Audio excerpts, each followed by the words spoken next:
The Color of Time.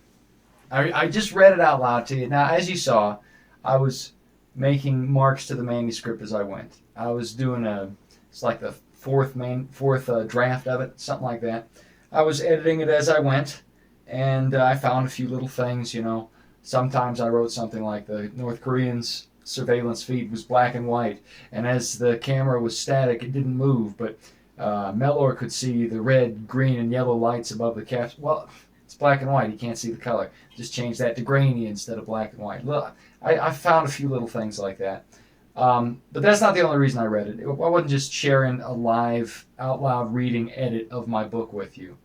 And I'm not saying I'm the author to end all authors or anything like that. Please don't get the wrong idea.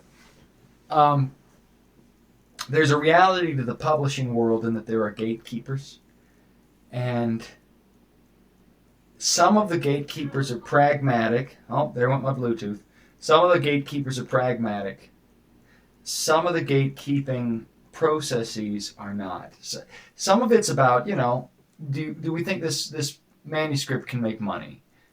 Is it going to sell? And if it sells, are we going to make back our investment in it? And will it be good for our publishing house? And then people quit reading, and they only start reading things that are popular in terms of like daytime television or something to that effect. Sorry if you're a little bit on the edge there. There, I straightened it up a bit. So a lot of stuff people read, they don't read necessarily based on its merit or the story that's being told or what may even be newly contributed to the medium. What I'm holding here is a book by James Michener. Now, if you're familiar with James Michener, my family is, he writes these epic books, 1,000 pages. We're talking Game of Thrones, George R.R. Martin size books, bigger some of them. There's Hawaii, there's Chesapeake, there's Centennial. Centennial got made into a television series in the 70s. It was about 20 hours long, something like that. And they're very well written books. But there's an agenda behind them, which he reveals in this book, the novel written in 1990. And it's very revelatory to the industry as a whole. And I think will help explain some of my motives. I've bookmarked a few passages I'm going to get to. Before I do, I want to say what he revealed. Well, this book is told in 4 little novellas. The first one is from the perspective of the writer. The second is from the perspective of his editor. The third is from the perspective of a critic. The fourth is from the perspective of a reader. I only got halfway through the critic for reasons I'm going to get to in a second as well. What he admitted in the first story as the writer, he creates a fictionalized Dutchman that tells dramas about the Dutch culture that are interesting, kind of Oscar sort of movies. You know, the movies that don't really have any action or crazy ideas. They're just human beings interacting in a human way and having some drama and getting over. It's what the Academy likes, that sort of thing. So this is the kind of books this fictional author writes. It's the stand-in for James Michener. This author does have some political perspectives, and he writes in it from the first person, this character that James A. Michener is writing, that he felt it its duty to help say his part about cultural issues, political issues. Now, Michener himself puts himself out there as though he's some center-right, maybe leaning-left guy, but he's basically salt-of-the-earth type. He's Quaker stock. Turns out he was married a couple different times, and he was basically just a garden variety, you know, liberal is what he was. He was a good writer. He was talented. But in each of his books, he had this liberal progressive point. In Chesapeake, the point was that slavery is evil.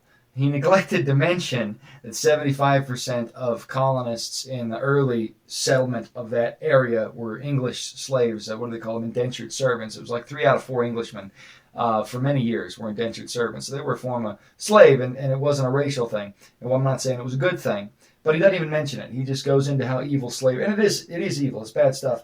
But he rattles on and on and on about it, and this was the point he was making, the duty he felt he had to comment on these issues. Whatever, it was a pretty fun book. Centennial, the same thing happens, but in the last act, it's all about environmentalism.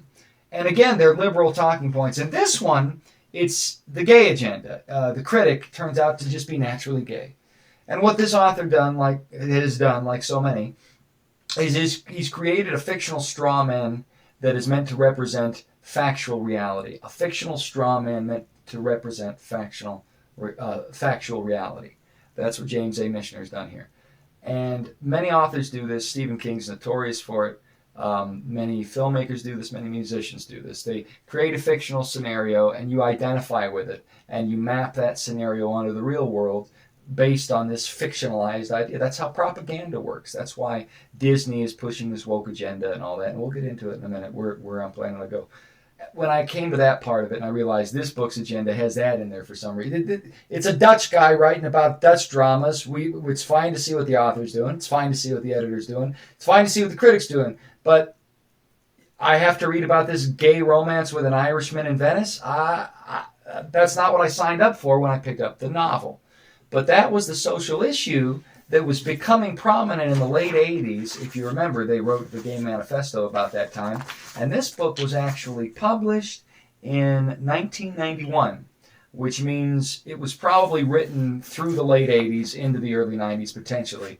This was toward the end of Michener's career. He died a number of years later. So he was probably very streamlined in his process. He could have whipped this out in a few months, edited the thing, and had it published in the year 1991. I suspect he started writing it in the 80s. Be that as it may, this book was published then, and that's the political issue, that he was on the edge of that front blue wave. The sexual revolution hit in the 60s, and it matured, but they have to keep progressing. That's the cult mandate of the woke mind virus. So, we have to go here now. And eventually, probably right now, in ways we don't realize, there's books about corpse sex stuff. Who knows? There's probably all kinds of horrible stuff out there I don't want to get into, but they think they're on the edge of the progressive wave. Well, it's a cultural cyclical thing. Anyway, Michener felt it was his responsibility to direct the culture through popular fiction that was used by people to map reality. So even though he was creating idealized scenarios and ignoring inconvenient facts, even in relatively mundane circumstances like the 3/4 of Englishmen that were actually indentured servants, despite that sort of thing, people will look at what he's written and think, oh, this was the reality. And now they think they've got an educated angle, because you can learn things collaterally from books. You do have to consider that everybody who writes and everybody who reads has their own agenda. You have to weigh them and you have to figure out where the balance is. So in this book, the novel, he reveals that he has always felt, James Michener has always felt, that he has a responsibility to set to comment on the culture and help direct it. And he's a Democrat, so he wouldn't call it propaganda, but that's what it is. Now, in this second part, Yvonne Marmel, the editor, she's a small-town girl who's plucky and finds she likes books and she's a tomboy and doesn't need to get married and yada, yada, yada. She doesn't ever get married. Things don't work out for the guy she's with. He ends up killing himself because he's unstable. I don't know, maybe you could have helped him, but he was making his point about how emotions aren't the thing that make the book. Fine. Intensity is what's important in the manuscript. Fine. There's a lot of good stuff there. But she comes to the college, and the college educates her on what publishing is about. Now look at what this professor says. I fled the area, this is her first-person account. I fled the area with its crowded streets and enormous vitality, but I did not know where to try for a job. Then I remembered vaguely that one day a lecturer visiting Professor Finnischreiber's class had said, and this is CCNU, the community college, now she's in New York looking for stuff. He said, there's this nest of publishers on Madison Avenue who help set the intellectual agenda for the nation. That's all I remembered, but the words burned in my mind. The intellectual agenda for the nation. That's what I wanted to be involved in. And I strode purposefully east on 42nd Street, not realizing at that moment how important that bustling thoroughfare was to become in my life, and turned north at Madison, where I found in succession Random House in its stately mansion close to St. Patrick's Cathedral, and two other firms whose names I recognized, but a little further on I saw Kinetic Press's dashing logo with its fluid swirly K.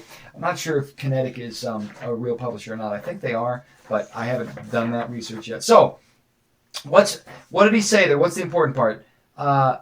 Madison Avenue, who helped set the intellectual agenda for the nation.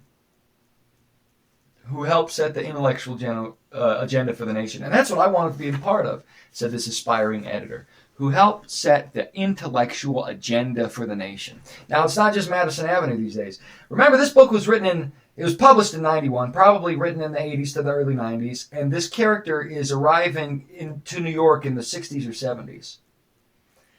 Since the 60s or 70s, modern literature in this country has been published and distributed based on whether or not it fits a particular ideological agenda centered on Madison Avenue in New York. Do you think that ideological agenda, that intellectual agenda for the nation centered in Madison Avenue, New York, is representative of the country, of the world? Or is it representative of the liberal elite who have their own echo chambers and seldom venture beyond such regimented social circles?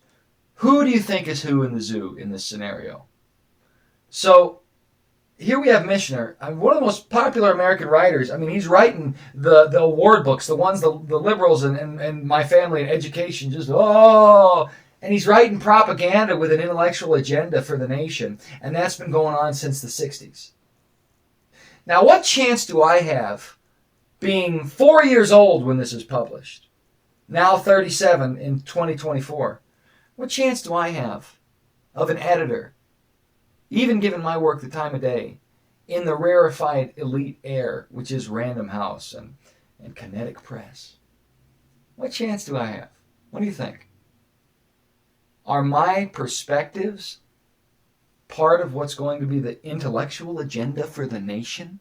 Or is it a bunch of gay Marxism? We're going to get more on that in a second. I want to point out something else, just so you know I understand the distinction. So there's a thing called a slush pile where all submitted manuscripts go when they are received at a publishing house. And you find a diamond in the rough sometimes. They send the newbies down there. This editor climbs from the bottom to the top in her narrative arc, so she starts going through the slush pile. Let me read you a passage from this. Again, this is the novel by James A. Michener, and this is the second segment called The Editor, Yvonne Marmel. Like previous beginners who had excavated on Mount Drek, I began with a determination to find diamonds in the junk. I vowed I would give every unknown who had mailed his or her novel to Kinetic a fair chance at publication. So it was with an anticipation of discovery that I lifted each box from the pile on the floor at the right-hand side of my desk. But as soon as I saw that the manuscript was hopeless, this is the intern. She's a teenager at this point. I see the manuscript is hopeless. Well, she may know.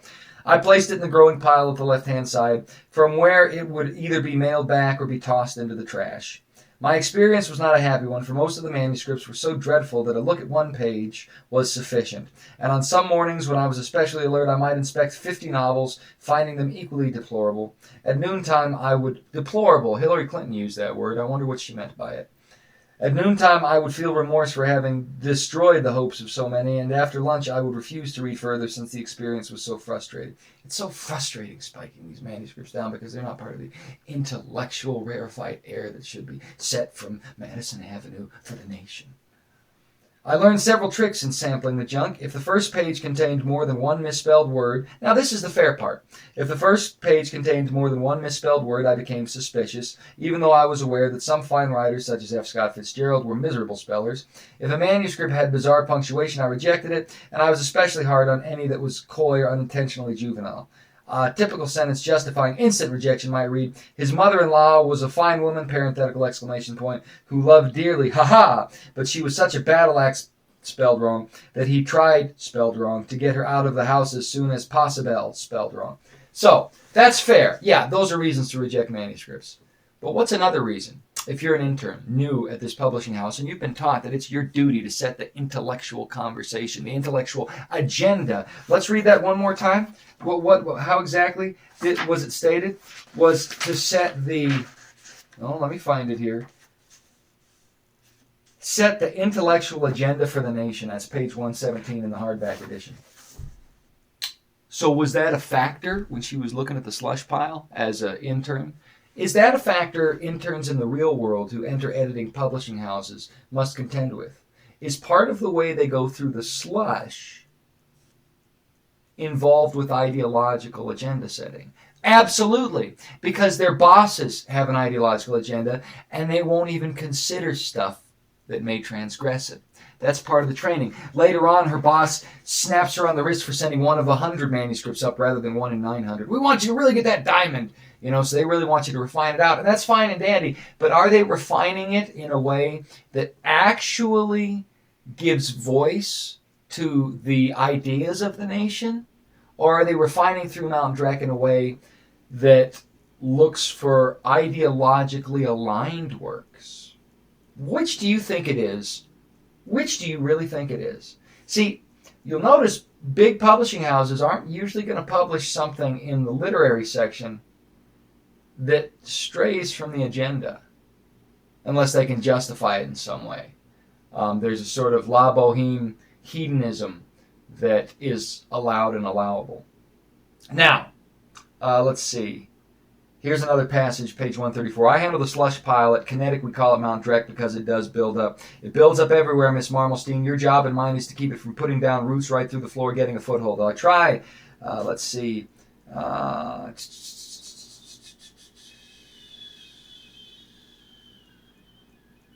Okay. Here's one where she finally gets one she likes and she believes in, and she sends it up to her boss editor.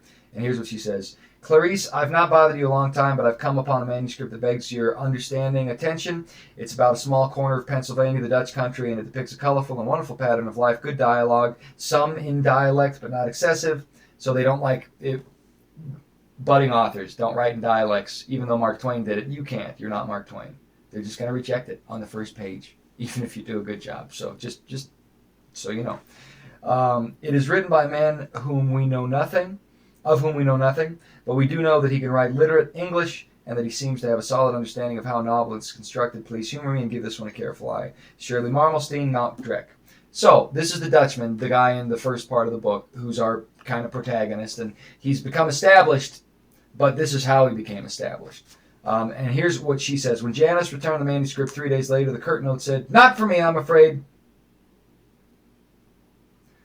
So, even if you get through the ideological gatekeepers, which have been gatekeeping literature in this country, as admitted by one of the most prominent, well-known literary writers in this country, since at least the 60s, probably earlier. If you get through that, then some doofus editor is going to still spike it down, even if it's in line with their BS. Because that's how it turns out this book is. It's the book of this guy, he writes like 7 of them.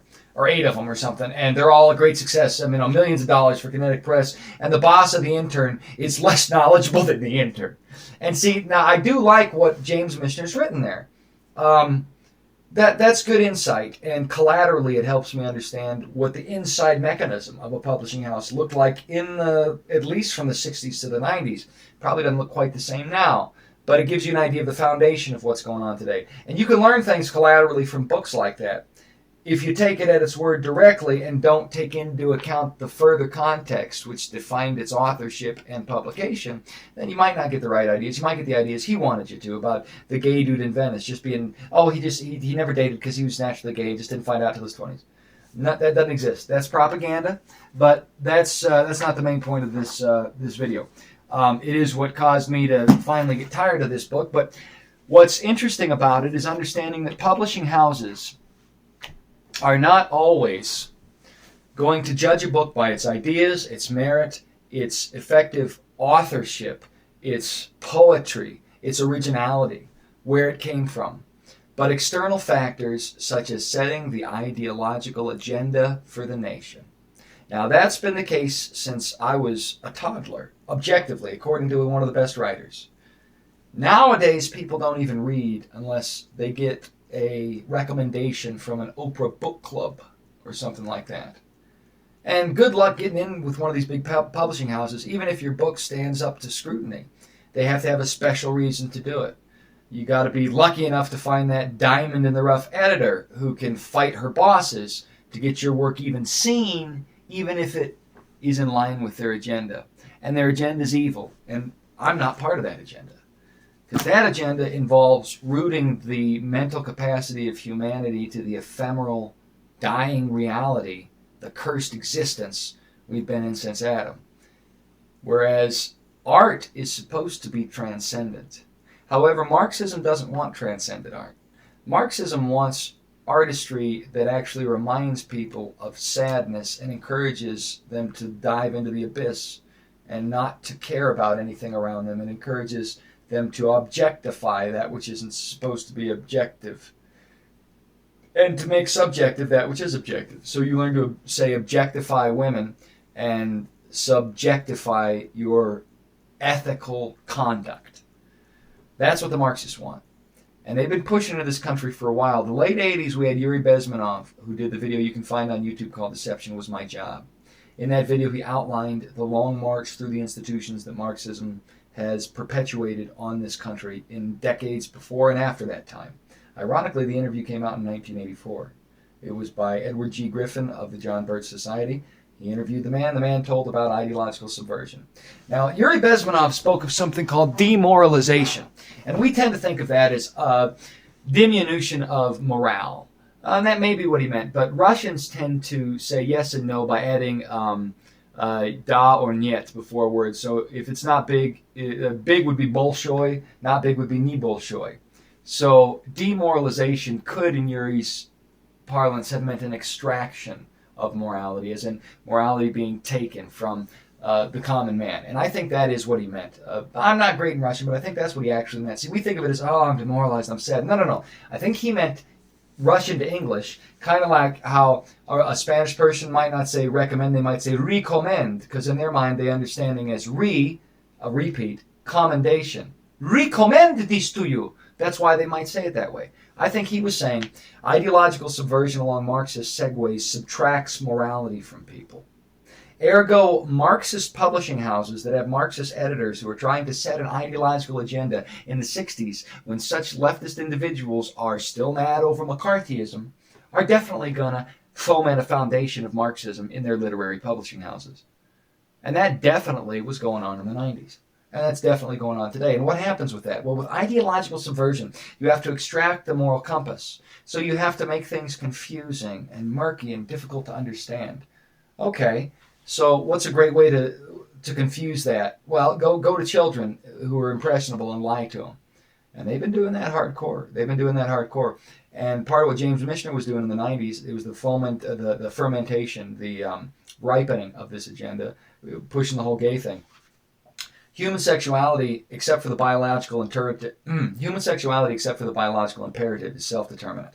You become the things you meditate on. You become the things you do. What wolf inside you wins the fight? The one you feed. Some of them wolves are addiction-related. Some addictions are flesh-related. Some addictions aren't. Some are emotions. You can be addicted to a certain kind of sadness, said that one-hit wonder in 2011 or 12 out of Australia. Didn't have to cut me off. That song, remember? There is a way to be emotionally addicted. There's a nature of that with bipolarity, I think, but I'm no psychologist.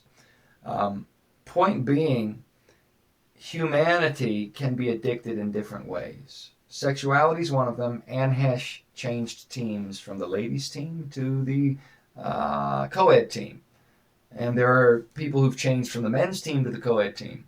I talk like that because Seinfeld, part of the elite set that were setting the intellectual agenda for the nation in the 90s, referred to it as switching teams. You don't just switch teams! Nobody just switches teams! Well, you do, actually. Anne Hesh did. Many people, I know people who have. What's the intellectual agenda of the nation under Marxist segues doing? Well, it's confusing our morality and our ethics and our understanding deliberately by muddying the waters with hypothetical scenarios, fictional straw men in stories like the novel by James Michener that give us a template we can map our interpretation of the real world onto. And the template is false. So we come away with the false conclusion and we make the false choices that decline our society. Metaphysical inertia. My novel, The Color of Time, talks about metaphysical inertia. Metaphysical, that which is beyond the physical, the cradle in which the physical rests. Inertia, the state of an inert object's motion through time. It's got inertia if it's not arrested in that motion. The idea is that that which is from beyond space and time influences that which is within it, and there is a link, and the way to quantify that link is through the reaction when something of a metaphysically impacting nature hits our reality. Truth, I equals E, ideas equal energy. True ideas percolate out. They have an energy to them that's pure. False ideas don't. But as they say, a lie gets around the world before the truth gets its pants on. One is fast and short-lived. The other is permanent but slow. It's the turtle and the hare. It really is. So truth is the turtle and the lies are the hare. This is just I equals E in a nutshell. What's going on here is they're using propaganda to seed false ideas and lies into our society. They're building a house of cards with generations. And one of the ways this is done is through setting the intellectual conversation in music, film, and books. Now, books aren't as influential as they used to be. Music is, that's why the rap's all about sensuous BS. And films, they've overplayed their hand a little bit on films, which is a good thing, because maybe it'll result in change. The woke Hollywood agenda is dying because Disney, etc., these aren't just enemies of the country that want to demoralize the nation through our largest pop propaganda outlets. And it's on Silicon Valley, too. I mean, this is a 12-hour conversation. I'm going to try and get it done in an hour. These aren't just enemies from without trying to take our propaganda and turn it against us. There's good propaganda and bad propaganda. I think Hollywood's been propaganda since the beginning. It's not just our enemies from without, though. It's ideologically brainwashed individuals who, from the time they were teenagers, have been taught by the intellectual authorities they come into contact with at every institution they go to that there is one way to think. And we set the intellectual agenda. And it's our free lefty, oh, we're liberal, we're progressive, unless there's Jesus! And then they lose their mind, because what we're really seeing is the same old dichotomy that's always defined mankind, the dichotomy of following the artist of creation or denying that artist, following God or giving way to the devil. Now, you deny the artist, you put your hat in with the enemy. So even if you're not consciously like, hey, devil, well, you're still one of his henchmen. He who sees the right and doeth it not, to him it is sin, it says in Scripture. What we're really seeing is that intelligentsia, and this isn't just America, this is a historical thing, it's a human thing. Intelligentsia commonly conforms to the ideological mandates of spiritual wickedness in high places. That is, those in positions of authority who follow doctrines of demons. Now, this happens in government, it happens in literature, it happens in film, it happens in music. It happens throughout the world and always has since Adam, because since Adam, the malevolent forces of reality, think of it like a computer virus. The malevolent computer virus we call the devil has been doing his damnedest to corrupt the hard drive of our reality so that God can't boot it into eternity. That is a metaphor explored in The Strange Man and His Cat more than The Color of Time, I think. But that's what's going on. And the way it's going on, where the battle's actually being fought and won, is in elementary school classrooms. It's in college classrooms. What's happening is the propaganda is seeded there from the top down. The teachers just do what they're told because they think that's how it is, and they're not taught to think. They're taught to effectively follow the model of those who set the intellectual agenda. And those who set the intellectual agenda for the nation are on Madison Avenue in New York, Random House, Kinetic Press, etc. Now, how does that affect today? Well, you know, libraries have been dealing with a glut of LGBTQAIP plus literature aimed at adolescents and even elementary schoolers for about a decade now. The ALA, the Marxist, they're Marxist, the American Library Association, they elected a Marxist lesbian as their president. They've been pushing these books, and when parents complain about them, they say, oh, look, someone complained, and they don't do anything about it, but they log the complaint. They've logged 2,300 complaints. What's going on here? Little interns are being told by their bosses in these publishing houses to suss out the gay manuscripts and give 1 out of 100, not 1 out of 900, of the ones that are barely competent as a means of giving a voice to the voiceless and setting the intellectual agenda of the nation. That's going on in publishing right now, just as it is in Hollywood with DEI, diversity, equity, inclusion. In fact, diversity, equity, inclusion started in the publishing houses because they had to have the literature for it. So this probably goes back to about Michener's time. That's probably about when it started. It really started in earnest. It was probably the late 80s, early 90s. Before that, it was just the Marxism we grew up understanding in elementary school and junior high and high school into the aughts. But in the 90s, it took a turn. And the DEI agenda began in earnest in the intellectual powerhouses of the nation. These gatekeepers at the conduits of literature and other arts. So, I want to tell stories that extend our understanding of reality based on the axiomatic truths we've been given through metaphysical manuscripts that objectively transcend space and time in an evidential way confirmed archaeologically. I'm talking about the Bible. Just as a quick example, the Septuagint means the 70. In the Septuagint, there are predictions of Christ, and there are predictions of Israel coming back into the Holy Land. Neither of which happened when it was published by 70 Greek scholars pre-Christ. These were the collections of rabbis following Judaism. Things like Isaiah, that specifically talk of Christ. In Genesis 5, there's a genealogy from Adam to Noah. And if you transliterate the names, it says man appointed mortal sorrow, the blessed God shall come down, teaching his death shall bring the despairing comforter rest. That's specifically Christ, because Christ died and rose again. The Hebrews thought he was going to be a leader, a military leader. It wasn't how it was. This is all translated pre-Christ. Scripture itself, based on history, if you understand history, actually vindicates itself as a transdimensional communication that predicts the future.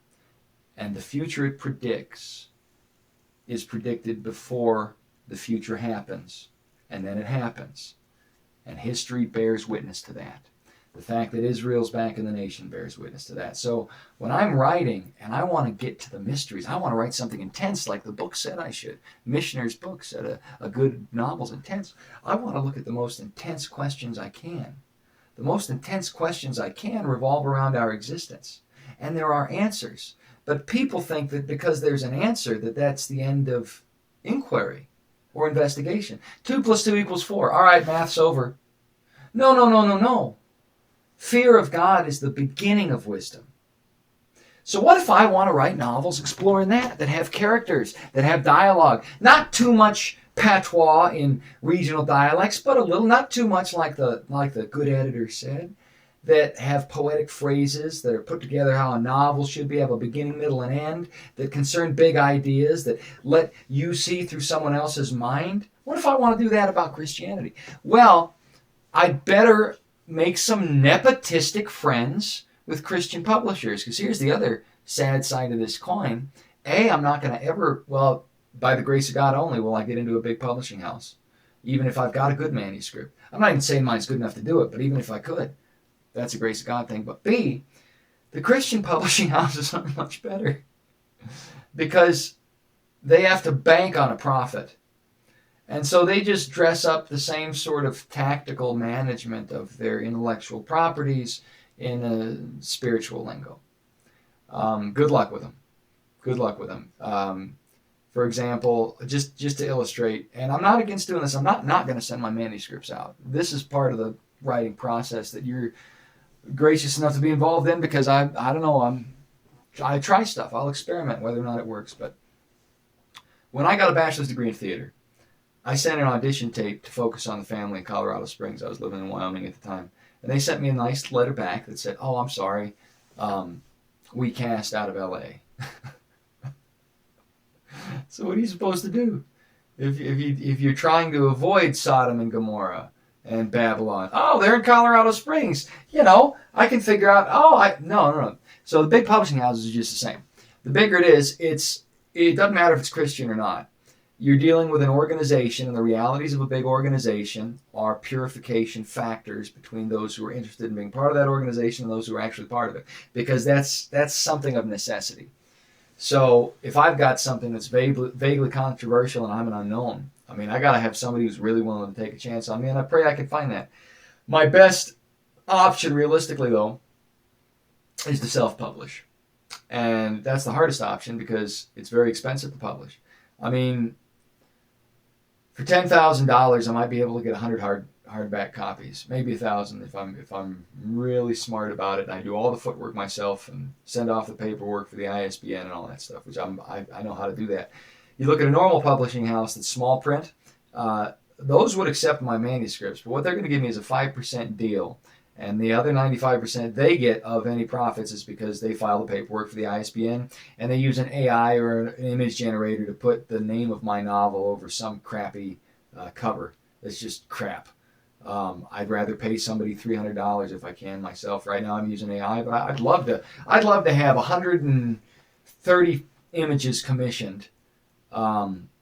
Actually 150 images commissioned for all 3 of my books. And heck, I'd pay $10 an image. That'd be $1,500 to an enterprising author or a graphic artist. But I don't know. I need to sit down and see the artist and all that. But the point is, if you go with a small print publishing, they're probably not going to have a great cover for you. They're going to take 95% of your profits, and they're not going to market for anything. They expect you to market out of vanity. Small print publishing is usually it's a niche thing where you've got to be part of a social circle that has a bunch of snap clappers at the coffee house where you're doing the poetry reading, and you're like the alpha of the betas, and you make them all buy your book, and then then small print publishing works. It's more they expect you to have an ego requisite to make sales, and they don't market. They'll put it on their website, and nobody's going to look at your book on their website, even if it's got a nice cover, because why would they?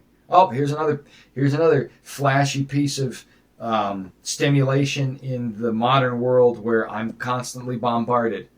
You don't have time to look at stuff you don't recognize, and then the people who run things know this. So unless you get word of mouth and really find a way to get in there, you're probably not going to get in there if you even go small print. I've got 2 books published that way: Amphibian and The Thief and the Sacrifice. The Thief and the Sacrifice was through Zharme, Zharme Publishing, which folded a few years after it was published. I sent thousands of emails. I put it in consignment shops. I think I sold under 100 copies. I know I only got under $100. And then Amphibian is similar. Every now and again I'll get $1 because somebody bought it. Who knows? I did marketing. No way to tell what works, what doesn't. Those are both small publishers. Electio Publishing isn't there anymore. Now it's something else. They've still got my novel, but I don't even know what they're doing with it. They don't market for anything. They've got no reason to, even though I've been on America's Got Talent. I'm a bit of a marketable fella now. So they say that the self-publishing is a vanity press thing, and I don't like that. It probably is. The way Alice in Wonderland's novel was published, Alice in Wonderland, Lewis Carroll, that's his pen name. Can't remember his real name. Burgess or Penny something, I don't know. Anyway, he made the book and individually published it with nice illustrations and a good hardback, and he put his money into it, and he gave it to the little girl, and she had rich friends, and they wanted a copy, and also he had to publish another one, and then it just became trendy. It's kind of a miraculous thing, really, when you think about it. And that's the way I'm going to lean into it, because I think God can do things. I do have faith. And that's one of the reasons I'm doing these novels this way, chapter by chapter. I don't know where it's going to go, and I'm not going to neglect sending this in. But I'm cynical of the publishing industry on both sides of the fence, because I have published novels, I have published short stories, and I've been doing it since 2007. Amphibian was written in 2006 or 7. It was published in 2015, I think. Might even have been 16. Thief and the Sacrifice was the year before. And that one, I started writing that one in 2009. So you see how long it takes. 9 to 16, 7 to 15, or whatever. It's a long time. I've got about 10 novels. 2 are published. A couple of them are publishable. The trilogy, The Library Tree, A Strange Man and His Cat, and The Color of Time, I think they're very good. I think there's some work there that can get somewhere.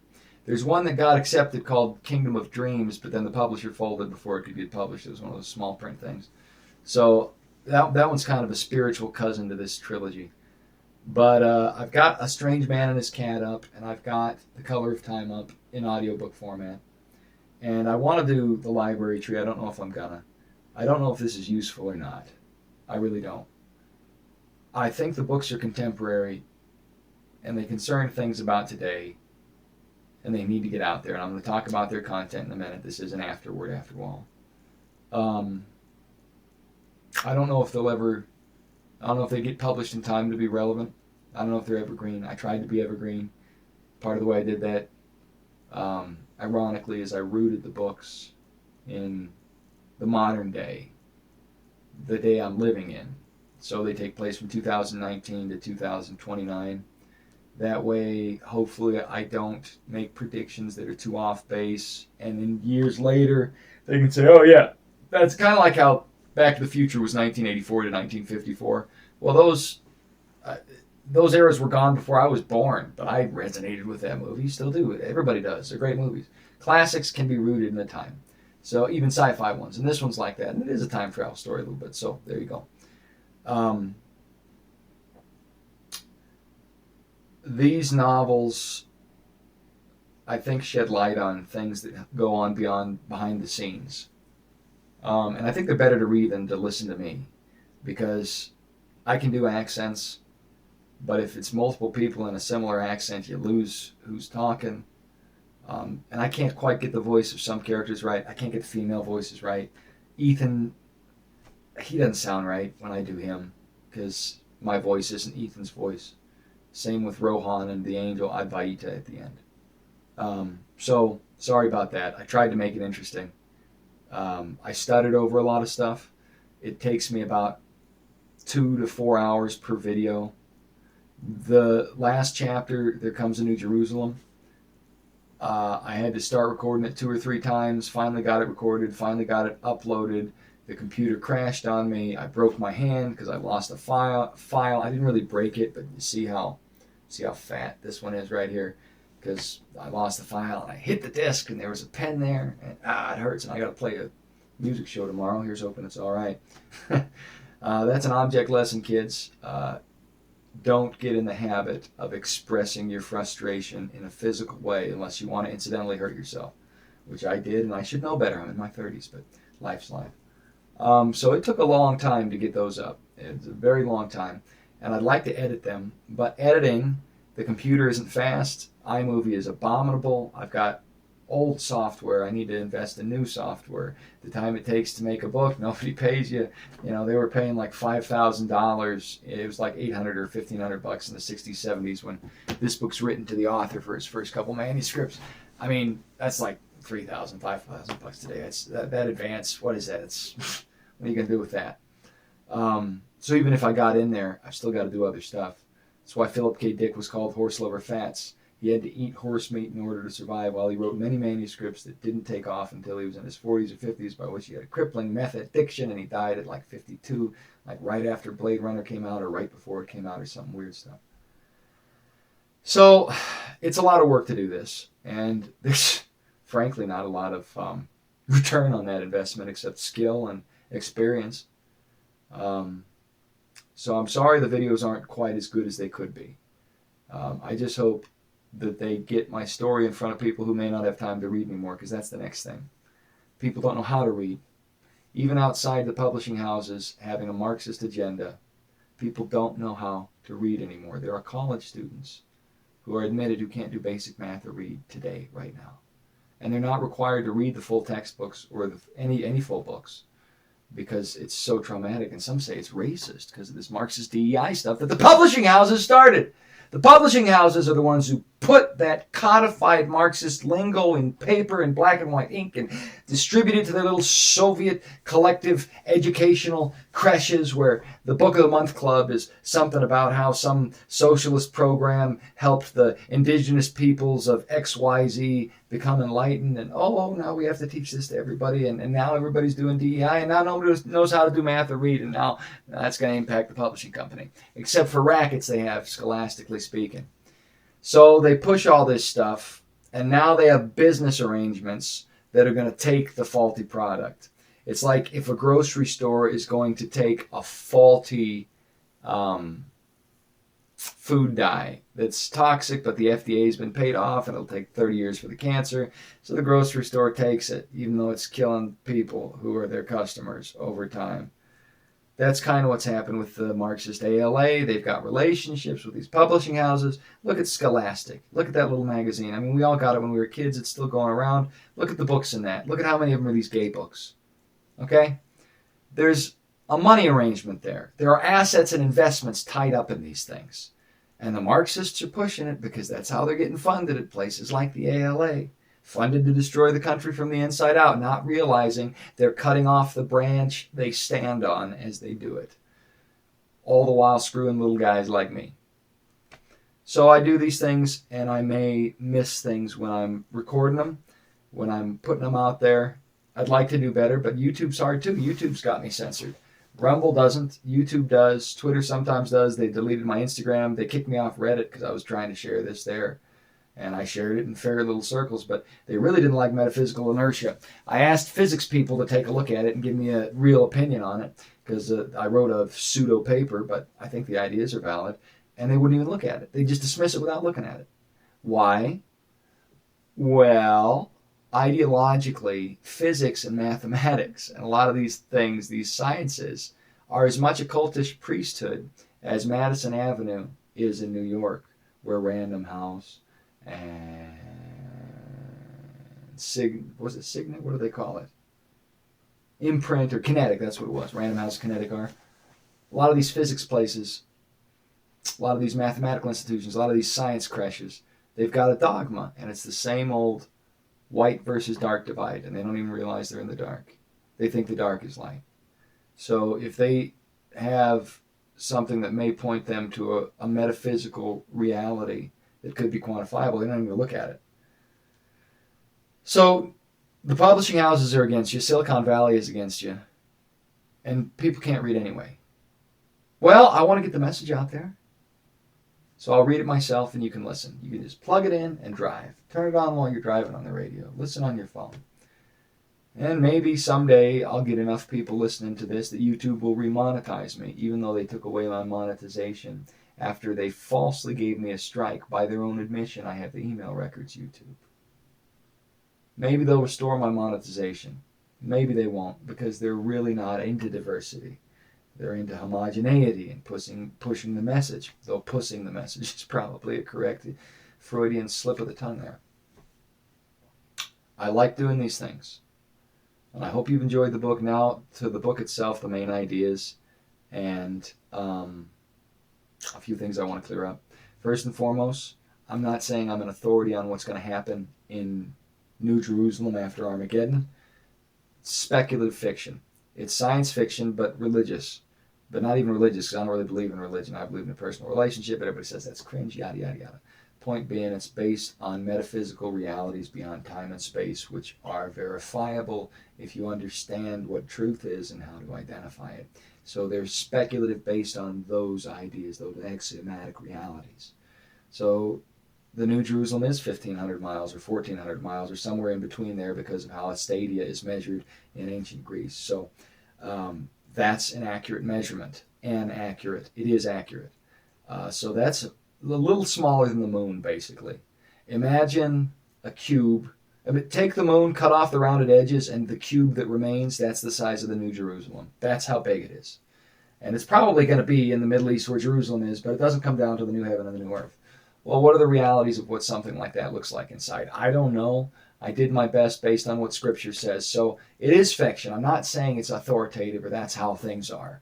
I'm saying this is how it may be based on what we know in the Scripture. And these are things to get excited about, because can you imagine a city where you literally can enter in at the bottom and take an elevator, and when you get off, you're looking at space, 1,500 miles in space.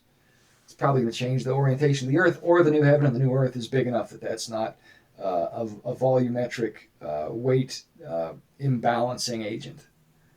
So these are interesting considerations based on the rules God has given us and the clues He's given us. So that's a big idea, the New Jerusalem. I really wanted people to see what that looks like from the inside out, so I created a character to transcend time to do so. He probably shouldn't be in there, theologically speaking, if he's not dead. So that's a plot device, okay? It's not perfect, okay? This is a fairy tale for adults that kind of obliquely shows some things by addressing other things that are implied by these things over here. C.S. Lewis did this, so I was trying to do that. I'm not C.S. Lewis. I'm not an Oxford Don. I'm from Wyoming.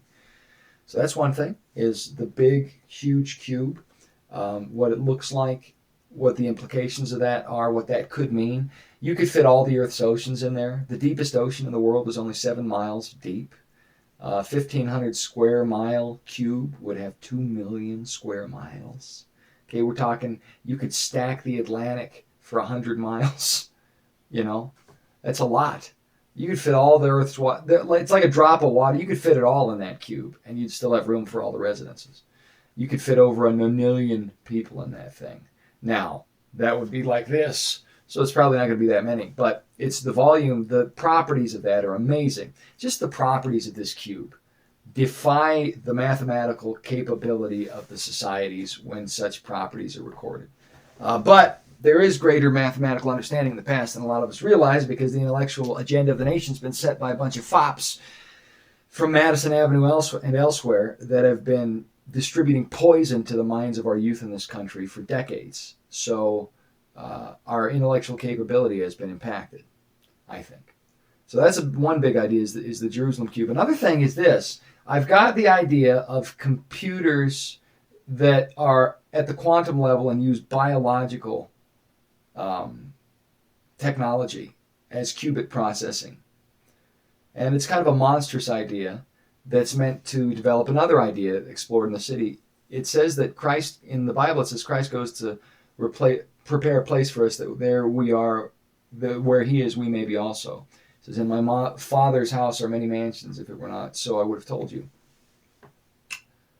How can a mansion be prepared for us if our individual unique personhood isn't taken into account? How can we have a unique personhood if God hasn't given us free will, and yet God has designed us to become what we're going to become because God knows the outcome in time, and my novel's about that. So this means that what we do on earth has a permanent, eternal, metaphysical consequence in the place God designs. So we're not building it, but we're building it. Christ is building it, but he's building it for us. And who we are is a developing entity. You're not who you are when you were 5. You're not who you are when you were 30. You're not who you are when you were 90. You're all those things together at gestalt over time. You are the branch growing from the tree, but you're not the branch when it was a bud or when it's big or when it's middle. You're the whole thing. And that's taken into account extemporally for our eternal resting place, our eternal mansion. So I explored that concept because people don't think of it. And the way I explored it is I looked at quantum computing as a way of getting the reader to understand what I'm going for, and then I revealed it in the last chapter. So that's what's going on there. That's a big idea.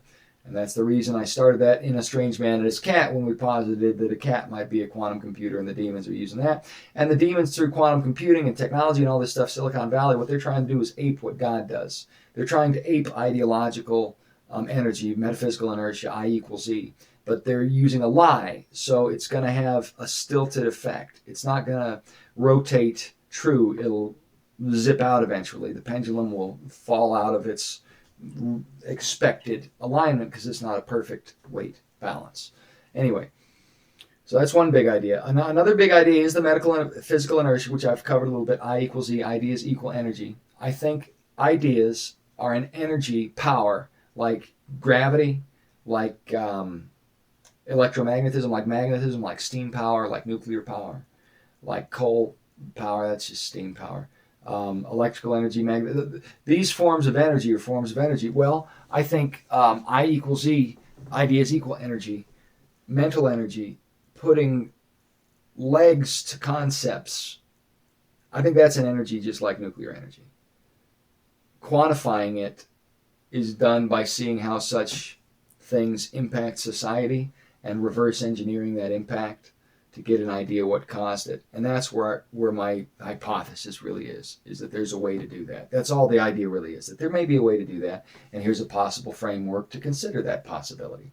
It's a fictional thing. Maybe it's true, maybe it's not. I think it is scripturally, because at minimum, God's metaphysical inertia is that which carries the universe forward, and we are made in the image of God to create.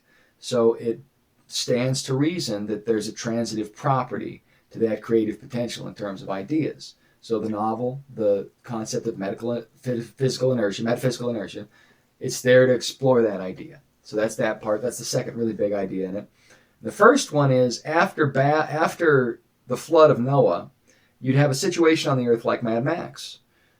Because you have a society that was in a futuristic situation that met cataclysm and rebuilt from there with vestiges of that old advanced knowledge and tribal affiliations that may or may not be able to use it clashing with one another. And that starts in the scroll of Rohan Hanuman, setting that up from the Tower of Babel, which itself may have been a sort of embryonic CERN, Large Hadron Collider situation. You know, the CERN from is it in Switzerland? I live in South Dakota. There's a place called the Sanford Underground Research Facility, the SURF. It's basically like Sam's Club CERN. There's another one somewhere else. There's like, I don't know, there's a bunch of these that are trying to study neutrinos. But that may have been what was going on in Babel, something that actually had to do with bending the rules of reality. And so I explored that idea, and that plot device in the form of the golden crystal cube perpetuates through the whole novel. So that idea, metaphysical inertia, and the expanding out of what we create into New Jerusalem itself. And lastly, North Korea probably has the strongest church in the world, or one of the strongest churches in the world, because of the persecution. If you're going to be a Christian in North Korea, you have to be willing to die tomorrow, every tomorrow, just because somebody found out you love God, or follow Jesus while dying in a labor camp. And that's hard. And the people do it. God bless them. I don't know how they do that. Such hardship. But I wanted to explore the concept of a rich church versus a poor church, because the American church is probably more poor. And that's because we're poor, blind, and naked, because we got the evangelicals who are running things like a corporation, and they've become indistinguishable from groups like big publishing houses who decide to set the ideological agenda. I mean, you got Billy Graham types who don't even take scripture as authentic. I mean, I like Billy Graham. I think God did things through him for the kingdom, but the man believed in deep time molecules to man evolution, and there's no evidence for it. In fact, evidence is against it. There's evidence for special creation. There's not evidence for molecules to man evolution, just because of the information. If you had one chance out of all the atoms in the universe for life to abiogenesis, without bio, life, genesis beginning, life beginning without life, through electricity zapping a prebiotic soup. If you had one chance in all the atoms in the universe that created life, that still wouldn't create information requisite to maintain that life, which is the code in DNA, which is more complex than the coding behind this phone or qubits or anything. I mean, it's 4 strands. But binary, there's 4 with DNA, A, C, D, the proteins, and it's actually written, and that is the code that our biology runs off of. That's designed by a designer. And there's no way to randomly initiate DNA. So there's no way to have a simple celled organism develop out of a prebiotic soup because some catalyst randomly, it doesn't work. Because you have to have that, and then you have to have the proteins, and then you get the DNA. Because you can't just have the DNA, you have to have the building blocks for it. It was made. There are churches who have accepted the canard of the propaganda because the ideological agenda has been set from what we regard as the intellectual gatekeepers of our society, as the people who know, the experts. But in 2020, we must realize something if we have more than 2 brain cells to rub together. Expertise and nepotism are symbiotic. So those who are experts may not really be experts because of the nepotism. Because the experts in 2020 lied to us in order to steal from us and kill us. And these are the people we trusted. But it turns out the experts in the highest echelons of power have been lying, killing, and destroying for generations. And their best men, James Michener types, reveal it if you know how to see it. I do. So I get a bit black-pilled, but then I know that there is a God. So whether or not what I do is ever known in my lifetime, I want it to be available. And if the internet's going to perpetuate before Armageddon, recording these things allows me to do that. So there's our major ideas. Mad Max post-Babel. North Koreans tend to have the strongest churches. Metaphysical inertia is probably a thing. The New Jerusalem's bigger than you thought. We play a part in the creation of that eternal realm through God's creation of our personalities and our life arcs. And quantum computing's probably a synthetic alternative, as is most of Silicon Valley, trying to ape the true energy of God. Thank you for tuning in. I hope you enjoyed the book. Please like it. Please share it. Please subscribe. I'd like to get the book out there. I'd like to be able to put a published hardcover copy with a bunch of illustrations in there. My cat agrees. God bless you all. Good night.